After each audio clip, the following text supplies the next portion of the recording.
1장 분자생물학의 미궁에서 진화의 불확실성을 바라보다. 분자생물학의 발전은 생명의 복잡성에 대한 우리의 이해를 높이는 데 크게 기여해왔다.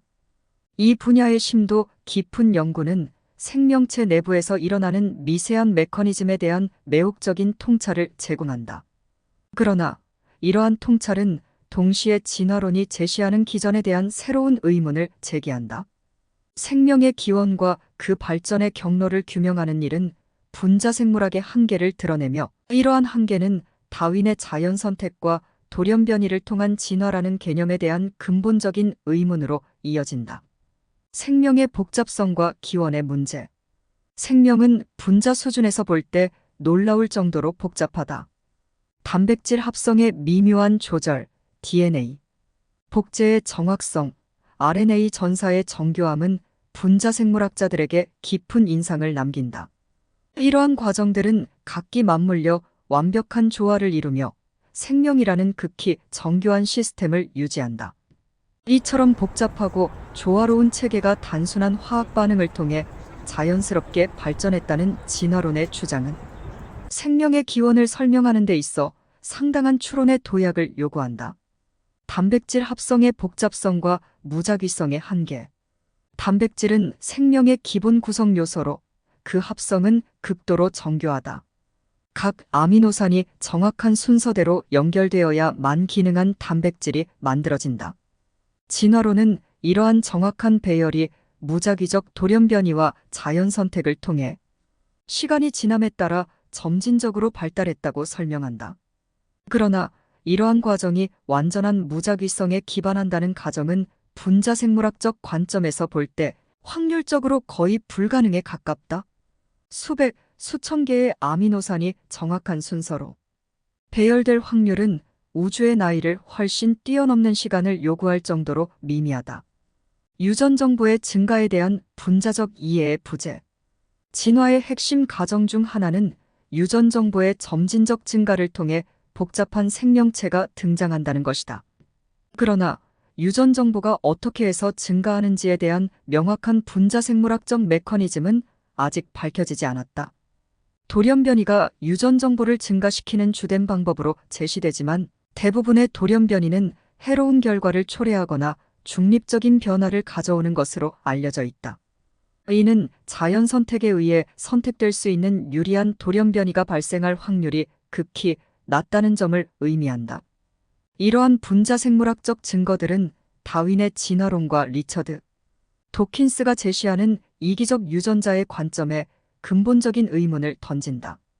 이는 우리가 생명의 복잡성과 다양성을 설명하기 위해 더 포괄적이고 아마도 더 근본적인 설명을 모색해야 함을 시사한다.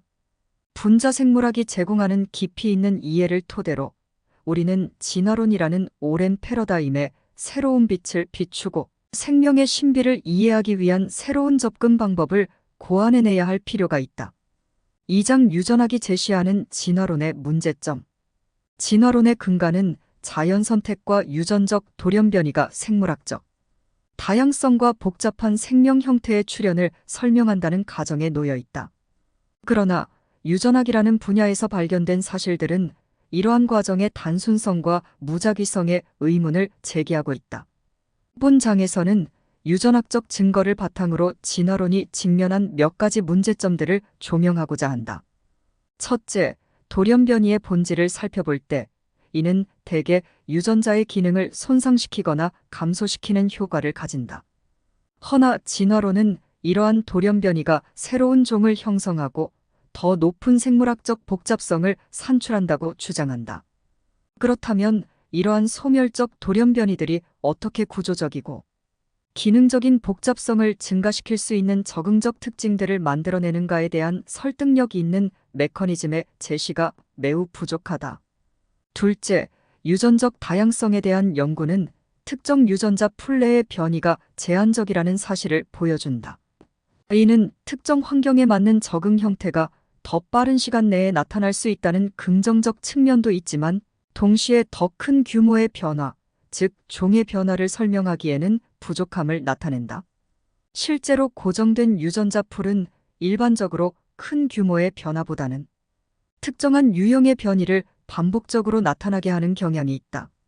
셋째, 생물학적 시스템의 복잡성을 감안할 때 간단한 돌연 변이와 자연 선택만으로는 모든 생명 형태의 복잡한 상호작용을 설명하기에 부족하다. 예를 들어 생명 현상을 가능케 하는 단백질들은 특정한 구조와 기능을 가지며 이는 매우 정밀한 유전 정보의 결과이다. 한두 개의 돌연 변이가 이러한 정밀함을 만들어낼 수 있는 확률은 극히 낮다.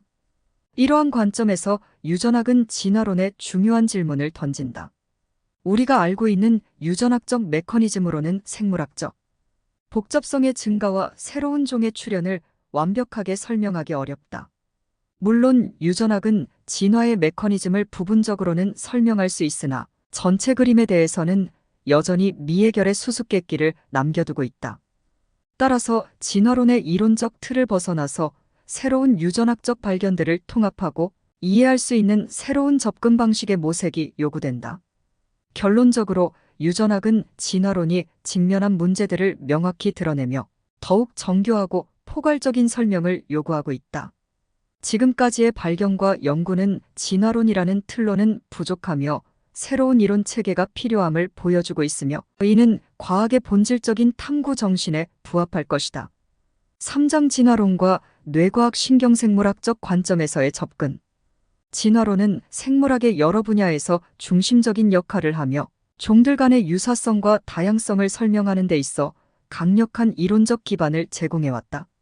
하지만 뇌과학과 신경과학의 최신 발견들은 다윈이 제안한 진화론이 뇌의 복잡성과 기능의 다양성을 완전히 설명하기에 충분치 않다는 새로운 질문을 제기한다.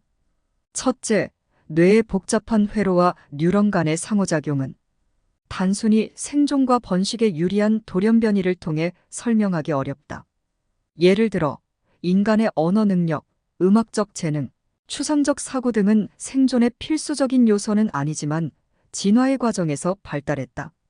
이러한 특징들은 진화론적 관점에서 보았을 때 과잉 적응이나 비효율적으로 보일 수 있다. 이는 생존을 넘어서는 뇌의 기능이 다윈이 제시한 자연 선택의 맥락에서만으로는 충분히 설명되지 않는다는 점을 시사한다.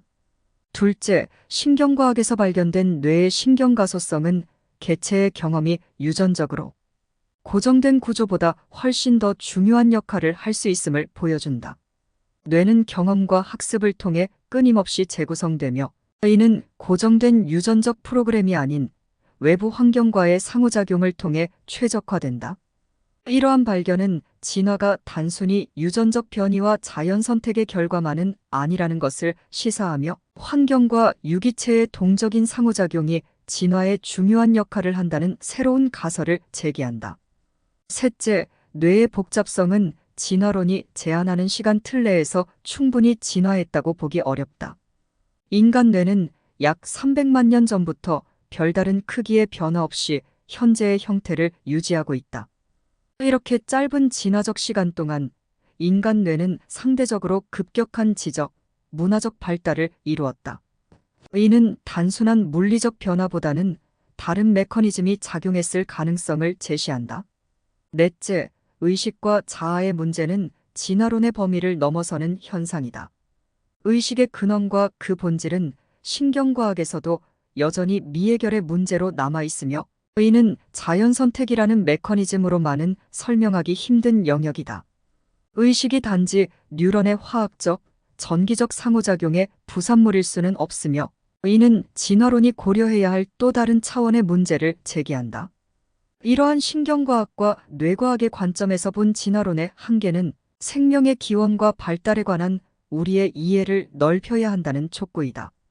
뇌의 복잡성과 유기체의 다양한 기능이 단지 자연 선택의 산물만은 아니며 이에 대한 더욱 깊이 있는 연구와 새로운 과학적 패러다임의 개발이 필요함을 나타낸다. 즉, 진화론이 생명의 다양한 측면들을 설명하는 데 있어 어느 정도 필요한 기반을 제공하지만 뇌과학과 신경과학이 밝혀낸 새로운 지식은 이 이론의 수정 또는 보다 나은 새로운 이론을 요구하고 있다. 사장 양자역학의 관점에서 본 진화론의 패러독스.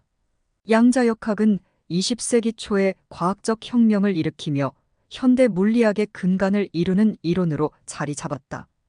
그러나 이 혁명적인 이론이 생물학, 특히 진화론에 적용될 때는 상당한 논란을 불러일으키고 있다.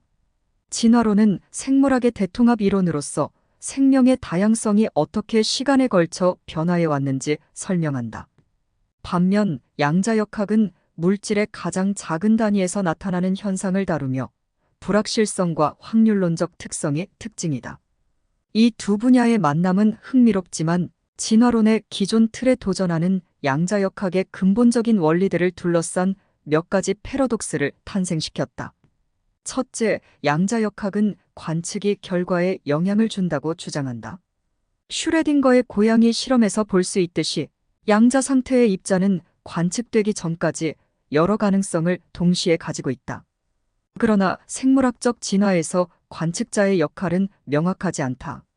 생명의 기원과 진화를 설명할 때 관측이라는 개념은 과학적 관찰이 아닌 자연 선택과 같은 무인식적 과정을 통해 이루어진다.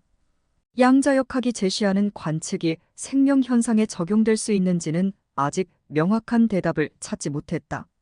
둘째, 양자얽힘은 두 입자가 어떤 거리에서도 즉각적으로 서로의 상태를 알 수 있음을 의미한다.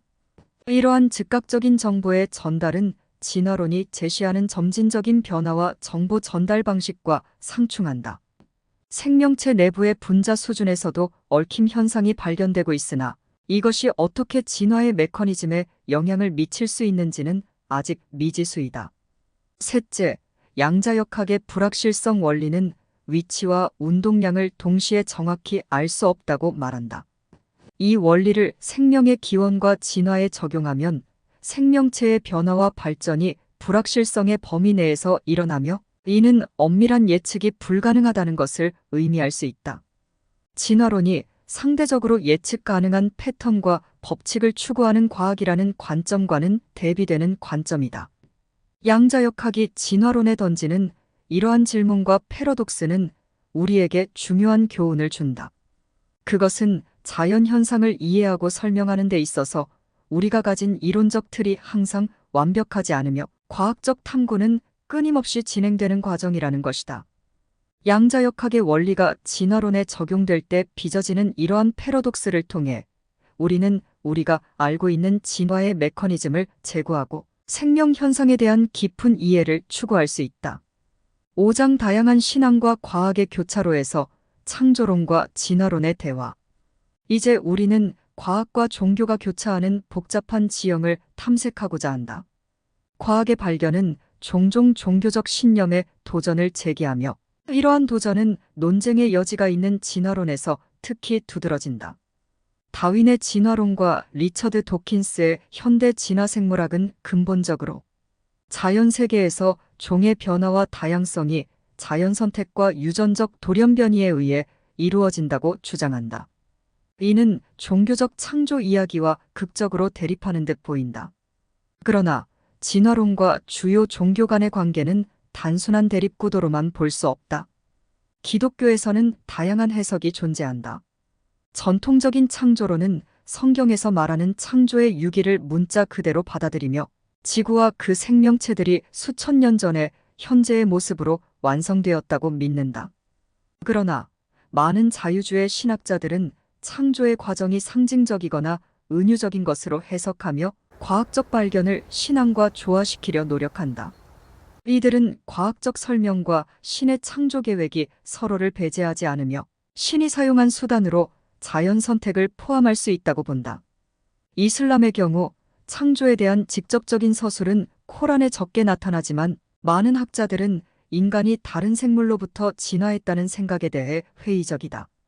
그럼에도 불구하고 일부 이슬람 내에는 다윈의 이론을 특정한 해석의 틀 내에서 받아들이려는 시도가 있다. 이는 신의 창조가 진화라는 수단을 통해 이루어졌을 수 있다는 관점에서 종교적 해석과 과학적 이해 사이의 가교를 놓는 것이다. 동양 종교, 특히 불교와 힌두교는 서양의 종교적 이해와는 다른 방식으로 자연 세계를 바라본다. 이들은 대체로 창조와 진화에 대한 서술에 상대적으로 유연하며 과학적 설명과 충돌하기보다는 영적인 성장과 내면의 변화에 중점을 둔다. 예를 들어 불교에서는 무상과 인과의 법칙을 강조하는데 이것은 자연계에서 관찰되는 변화의 과정과 어느 정도 부합한다. 이처럼 각 종교는 독특한 방식으로 진화론에 접근한다.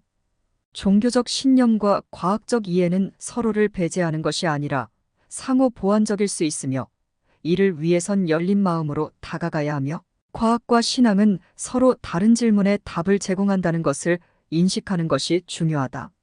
과학은 어떻게에 대한 답을, 종교는 왜에 대한 답을 탐구한다. 진화론과 창조론 사이의 대화는 단순한 지적 논쟁을 넘어서 우리가 세계를 이해하고 자신의 위치를 찾아가는 과정에 있어 중요한 의미를 가진다. 이 대화를 통해 우리는 자연의 신비로움과 삶의 근본적인 가치에 대해 보다 깊이 사유할 수 있다. 6장. 진화론을 넘어서 통합적 접근을 향한 대안 모색. 진화론은 과학계에서 폭넓게 받아들여지는 이론 중 하나이며 종의 기원과 다양성을 설명한다. 그러나 이 이론이 완전 무결하다고 말할 수는 없으며 모든 현상을 완벽히 설명하지는 못한다. 이러한 인식은 우리로 하여금 더 넓은 지평을 탐색하게 하며 진화론과 다른 이론들을 통합하는 새로운 모델의 필요성을 강조한다. 현대과학은 각 분야의 경계를 넘나들며 다양한 지식을 통합하는 방향으로 발전하고 있다. 이는 과학적 사실을 단일한 프레임워크 내에서 해석하는 대신 여러 관점을 고려하여 현상을 이해하려는 노력의 일환이다. 진화론 또한 이러한 통합적 접근법에서 자유롭지 않으며 종교, 물리학, 신경과학, 분자생물학 등의 다양한 분야에서의 통찰을 받아들여야 할 필요가 있다. 종교와 과학 사이의 관계는 역사적으로 복잡한 양상을 보여왔다. 일부는 종교적 신념과 과학적 이해 사이의 화해를 주장하는 반면 다른 이들은 두 분야가 근본적으로 상충된다고 믿는다. 그러나 진정한 통합적 접근을 모색한다면 서로 다른 분야의 지식을 서로 보완하는 형태로 사용할 수 있는 방법을 찾아야 한다. 예를 들어 과학적 설명이 미치지 못하는 영역을 종교적 또는 철학적 사유가 채울 수 있으며 역으로 과학은 종교적 이해에 대한 새로운 통찰을 제공할 수 있다. 진화론과 관련하여 몇몇 철학자들과 신학자들은 이 이론이 제시하는 메커니즘을 부정하는 대신 이를 하나의 큰 그림의 일부로 받아들이며 더 넓은 우주와 인간 존재의 목적에 대한 이해의 틀 내에서 진화론을 재해석하고 있다. 이렇게 진화론을 보다 큰 지적 맥락에 위치시키는 것은 논쟁을 뛰어넘어 다양한 해석이 공존할 수 있는 지적 환경을 조성하는 데 도움이 된다. 결국 다양한 설명 모델의 종합적 고찰은 우리가 세상을 바라보는 방식을 더욱 성숙하게 만들어준다. 이는 과학과 종교, 철학이 각자의 세계관을 지나치게 확대 해석하거나 독점하는 것이 아니라 서로의 관점에서 가치를 찾고 인간 지식의 총체적 확장을 위해 협력하는 모습을 기대하게 한다.